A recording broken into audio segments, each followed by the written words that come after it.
Cette machine, le LHC, qui a été construite et développée depuis 25 ans, est finalement rentrée en opération en mars 2010 pour atteindre pour la première fois l'énergie de 7 TeV.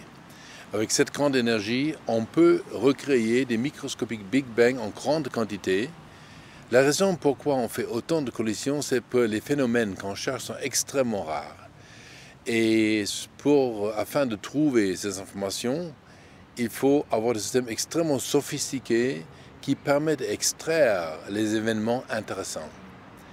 Figurez-vous, cet appareil, il produit jusqu'à 1 pétaoctet par seconde. Et aujourd'hui, on a nullement la technologie pour enregistrer des quantités de données pareilles. Alors, on doit décider très rapidement, pour chacune des collisions, si elle contient éventuellement quelque chose d'intéressant ou pas. Alors, on a des systèmes très sophistiqués, des systèmes de déclenchement, qui permettent de choisir les événements d'un intérêt. Et en fait, on garde uniquement un événement sur 10 millions. Et avec ce facteur de réduction, on arrive finalement à avoir ordre de grandeur 1, 2, 3 gigaoctets par seconde. Et ça, on sait manipuler, stocker, transmettre aux scientifiques qui ont distribué autour du monde entier justement pour faire des analyses. Pour extraire les données, on utilise des technologies un peu spéciales parce qu'on est obligé de faire avec des FPGA, des sélections au niveau des détecteurs. Mais une fois qu'on quitte ce monde très spécifique, on retombe sur des solutions tout à fait standards. On utilise des machines basées sur des PC, des multicorps évidemment, et on tourne sur Linux. Et c'est des serveurs comme vous le trouvez dans le commerce. Parce qu'une des raisons pourquoi on n'utilise pas des superordinateurs, c'est parce que la nature était très généreuse avec nous. C'est-à-dire la nature, chacune de ces interactions, de ces photos, si vous voulez, qu'on observe, ils sont indépendants l'un de l'autre.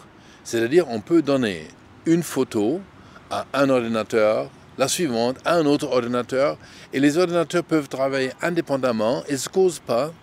Et justement, les résultats qu'on obtient, après on fait des indices statistiques. C'est pourquoi on peut acheter des machines qui sont en très bon marché, mainstream, commodity, comme on dit en bon français. Et puis on interconnecte ces machines-là avec des réseaux performants. On stocke les données également, évidemment, sur des disques, mais on les stocke aussi sur bande magnétique parce qu'on doit garder quand même l'équivalent d'à peu près 15 à 20 pétaoctets par année. Et cela pendant beaucoup d'années, avec la possibilité de revenir en arrière, de refaire les analyses de ces données-là, si jamais on fait des découvertes plus tard qui sont déjà cachées dans les informations qu'on a prises avant. On sait que quand on regarde le ciel, la matière qu'on voit ne correspond qu'à 4% de ce qu'il y a à l'extérieur. 96% sont inconnus. C'est quand même très intriguant de savoir d'où ça vient. Une autre question fondamentale, c'est qu'on a dans l'univers, on ne trouve plus d'antimatière. Et les lois de la physique, comme nous les connaissons aujourd'hui, nous disent que la matière et l'antimatière étaient créées à part égale. Alors, dans ce cas-là, on devrait en trouver, mais on n'en trouve pas. On ne sait pas pourquoi les différents types de particules que nous observons ont des masses différentes.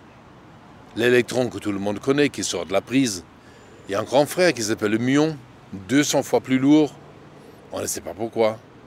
En fait, il y a encore un autre grand frère plus grand qui s'appelle le tau, qui est encore plus lourd. On ne sait pas pourquoi.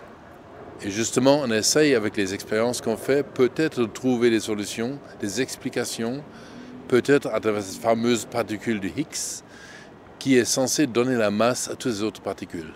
Si c'est le cas ou non, ben seule l'expérience après pourra le prouver, peut-être d'ici 6, 9, 12 mois, et peut-être on ne le trouve même pas. C'est aussi intéressant que si on le trouve.